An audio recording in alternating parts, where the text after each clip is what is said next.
Making a music video can be a really long and time-consuming process, and especially if you're trying to make a Lord of the Rings rap parody video. One does not simply just start working on this without giving it any thought. So what I wanted to do was do a walkthrough of my workflow for a recent video that I did. It's called Gothmog Rap, and it's all about this completely random character from the third Lord of the Rings movie, Return of the King. It was a really fun project that touched on a bunch of different tools, got to do some on-location shooting, and I wanted to show some of my workflow, including how I chose the right shots and did the initial script, the music, some After Effects editing, some Firefly generated stuff, all coming together to create something that's hopefully pretty entertaining. So if that sounds good to you, let's get started. So recently I rewatched the Lord of the Rings trilogy, timeless classic of course, and my 15-year-old son Cameron had never seen it before. So we watched it over a few weekends, absolutely loved it. And you know, as you do, we started looking on YouTube for some behind the scenes stuff, right? Like how things were made and some of the, interviews with the cast during that time and that sort of stuff. And we came across this video called Lord of the Rings, but only Gothmog scenes. There's a character in Return of the King, you might remember him, called Gothmog, and it's this lieutenant character that is in one of these battles, and basically is just this really weird, shriveled face looking guy. And this video is hilarious because it's just a bunch of, intercut shots of this character looking menacing and, saying different things. And you can see he only gets like less than 3 minutes of screen time, but I thought there was more that we could do with this character. So that's when I started to come up with this idea. What if we made a song about, a ballad to Gothmog? The jokes kind of just kept writing themselves after that. So like with most of these projects, it starts with a script. So I went into Google Docs and tried to think of some funny rhymes and references to the movie and memes and things like that to try to fit things in.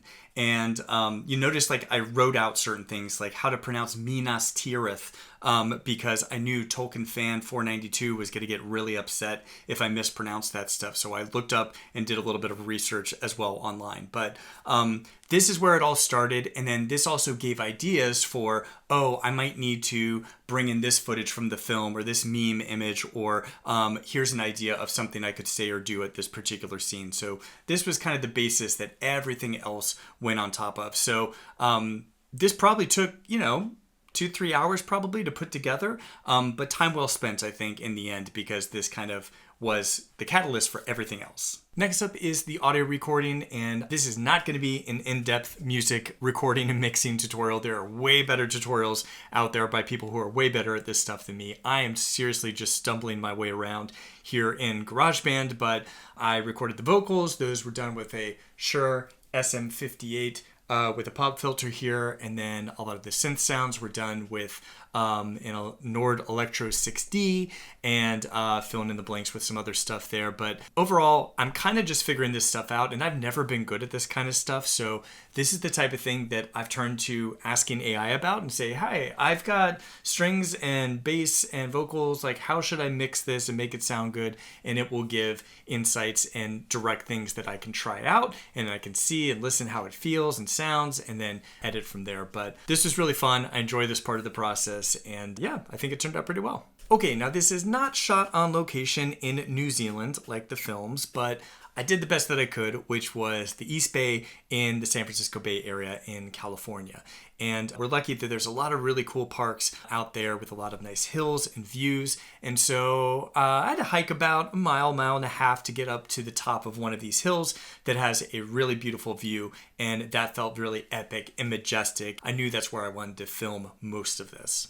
So this was the shot list. Basically, I just wanted to go through the whole song several times. It's only like 2 minutes or something like that. So go through it several times, just saying all the lyrics in different locations and giving myself a lot of choices then to edit with later. That was a big thing here where I had some basic ideas. I wanted a, straight on torso shot, close up of the face and shoulders, rotating the camera around as I'm going, a full body shot seen by the tree. I said with an apple. I ended up swapping in potatoes at the last second because they have talk about potatoes in the film. So that was there. Following and walking, wide shots. And so we tried a bunch of these different shots, and some of them worked better than others. I would say there's one that was rotating on the top of the hill that I ended up using a lot because it just looked really cool and epic. And some others, I think the close-up I didn't even use at all because I just felt it was like, I don't know, you see my pores in my skin, it wasn't that great. It wasn't doing things that well. So overall, these top shots were kind of the main shots that I wanted. And then you see some check boxes at the bottom. Like these are some B-roll type things I want. I want my arms crossed and nodding and swinging the sword around, tracking through the grass, using the strings, the violin that I used, things like that, just to have these individual shots to kind of mix in as needed. So, again, hiking up a hill for a mile and a half, I wanted to make sure I got all of the shots that I needed so I didn't have to reshoot again. Although I did have to for one shot, and I'll talk about that later.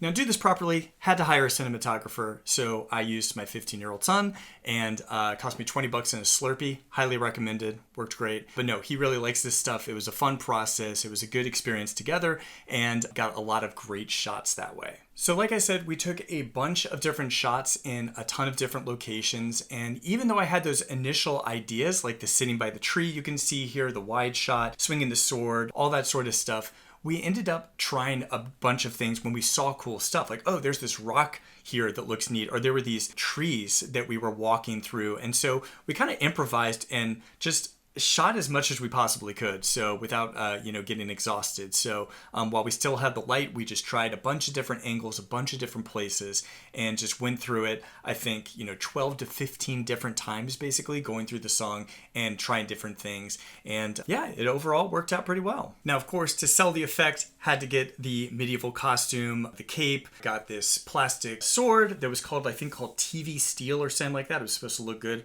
on TV, I guess, and even a violin.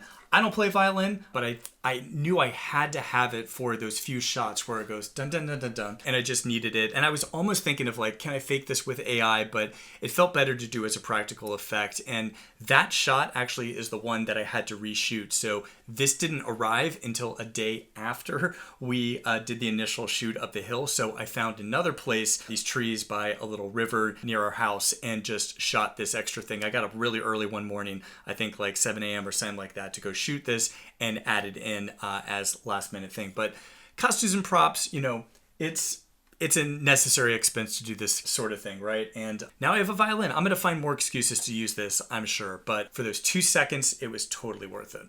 Okay, so now let's dig into the actual editing process. Immediately you can see this is the way that I have my workspace set up. I've got this on one screen, and then I have all my other stuff on an extra screen. But basically, you can drag these things around to go in these headers to kind of position any way you want. And so for vertical video, particularly one like this that has a lot of different tracks that I'm playing around with, I find something like this, putting my program monitor over here and my timeline over here on the side, is a really good combo. And then all I did was bring in each track, and I would just synchronize it to the audio down here. So the way you do that is you select it and you try to say synchronize, and then you go to this clip start, sounds good, you click OK, and then it's going to try to sync those 2 clips together. Now, sometimes the music wasn't perfect, or it wasn't loud enough that it's not going to get a clean sync, and so you'd have to kind of try to line it up manually. Though it was pretty clear to tell when I was starting to rap and things like that, so it was pretty easy to kind of just judge and move things around. But in general, synchronizing will work well for kind of these multiple tracks. Every track has its own, I just gave it its own visibility. So here's this one, and this one, and this. And you see why I said I didn't use the close-up, because of shots like that. This, rocking out on the little ukulele, dancing up there, eating a potato. So you get the idea. All of these were different tracks, and what I would do is kind of audition them and look and play back and see how does this feel for this particular scene? And just for a couple of seconds. And then if it felt good, I'd be like, okay, I'm gonna, add this in here. And then what I would do is just basically split it and bring it up into my main track here. So V17 is kind of my main track. So I would just say, oh, I really like this part. Let's drag it up here. And now that's the new part that's up there. And then I interspersed some other things. I got an adjustment layer for color here. I've got some extra shots that I brought in from the movie or some generated stuff that I did. Captions are up here. And that's kind of it. So it's kind of a manual process, but it's nice because I have all my source media timed exactly right down here at the bottom. And so I would watch stuff and then I'm like, oh, you know what? I just did a sword shot. I'm going to switch something else in. And I would go back and find something else and swap it in. But I still would always have access to it. Although apparently I deleted something down here. I shouldn't have done that. But for most stuff, it's here. And of course, I could get that back just by doing something like that. You get the basic idea though. This was my general setup, and a lot of stuff you're not going to have this many takes, right? A music video saying the same thing 15 times is a very specific type of thing, whereas a lot of skits and things that I've done, it's just one shot of just a few takes, and so this would only be maybe 2 or 3 main take tracks at most, but. Anyway, this setup worked really well for what I was doing. I was able to just go back and forth, watch it, add the captions, add everything in, and then when you turn this on, this main track on up top, you kind of get everything. There's a couple of split screen things here where I'm showing like parts of the movie and this up top.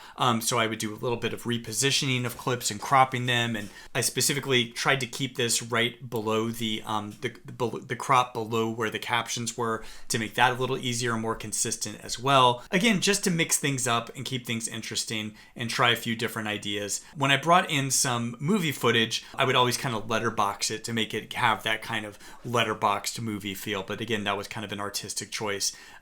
So yeah. This process worked well. So I'll be the first to admit this was not a quick edit. This took quite a while. I'd say 8 to 10 hours probably to put this whole thing together. And it was a lot of trying different ideas out, playing it back. No, I don't like that. Let me try this other thing, bring it in. Doing some refinements, a few different After Effects shots that I added in there. But overall, trying to put something together. And then you watch it and then you make notes and you're like, oh, actually, I think I should change these 5 things. And then you watch it again. You get your family to watch it, you get friends to watch it, get feedback, that sort of thing. Ongoing process. So it took quite a while to get through. But overall, I'm really happy with how it turned out. There's a lot of just quick cuts to the beat. It feels like there's a lot of diversity in the shots. Hopefully it keeps your attention, keeps things interesting. So yeah, overall, I feel pretty happy about it. I feel like it was pretty successful. For some of the more ridiculous B-roll shots, I used Firefly, generate image and generate video to put Gothmog in just some ridiculous situations. So things like drinking coffee at the office or being in a swimming pool or a nightclub or whatever.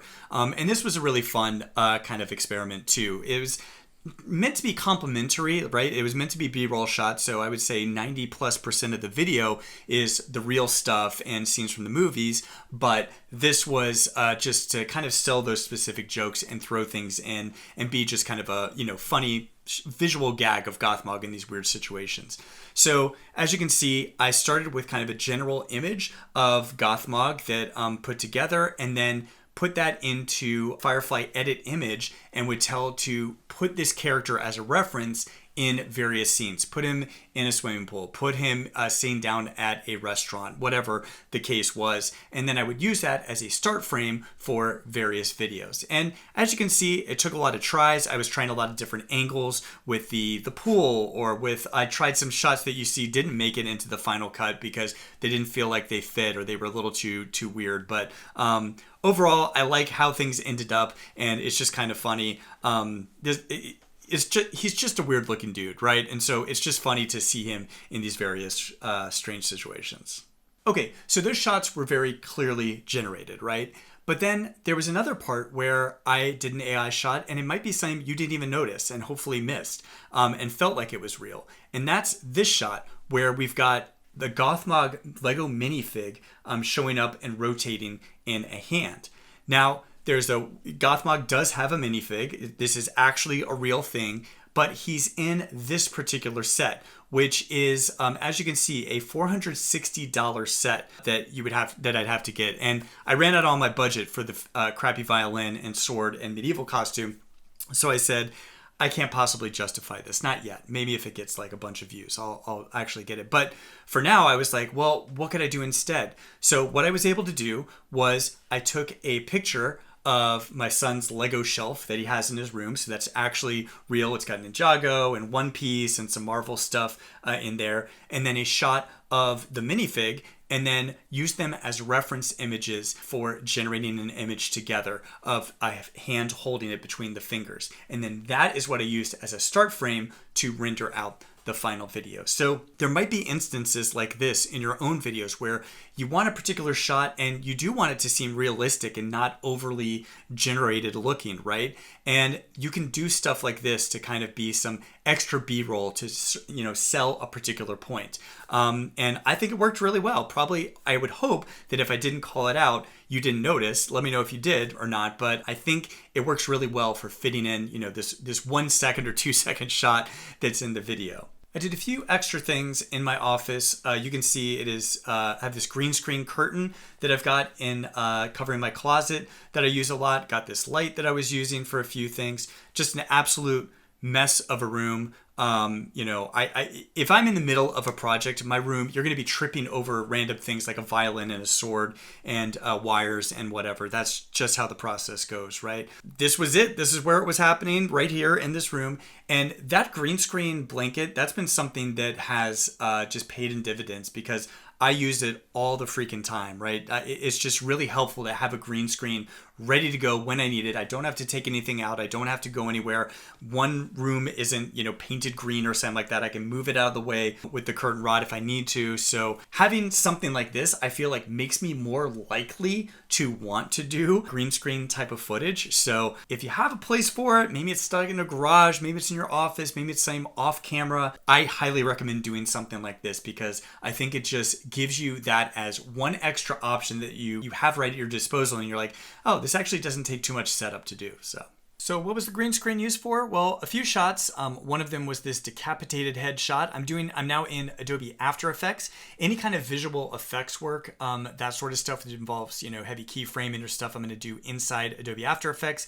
But here we have this decapitated head of me that's falling down. And this was a pretty easy one. I just shot myself on green screen, saying the lines and making funny faces, trying to stay as relatively still as possible to make my masking a little bit easier in the actual thing. And then you can see, like if I get rid of the mask here, in here, and let's get rid of key light too, just to show you kind of the technique that I did. So I have my footage kind of falling into place. I've keyframed the position there. And then what I would do is first probably do effect, keen, key light. And I'm going to take the screen color and I'm going to find a green here that I want to get rid of. Now notice I have some wrinkles in the background. That's okay. There are multiple ways to get rid of that. I usually go into screen matte over here and we'll change these values until I get something that I feel comfortable with. You can see that sometimes it doesn't always work. So you got to kind of play around with that and get it just right. That's looking a little bit better. I'm looking a little transparent. So you'll notice I even duplicated this shot to make layer 2 on top of each other. There's different ways to do it. And obviously if I ironed that green screen, it'd be a lot easier.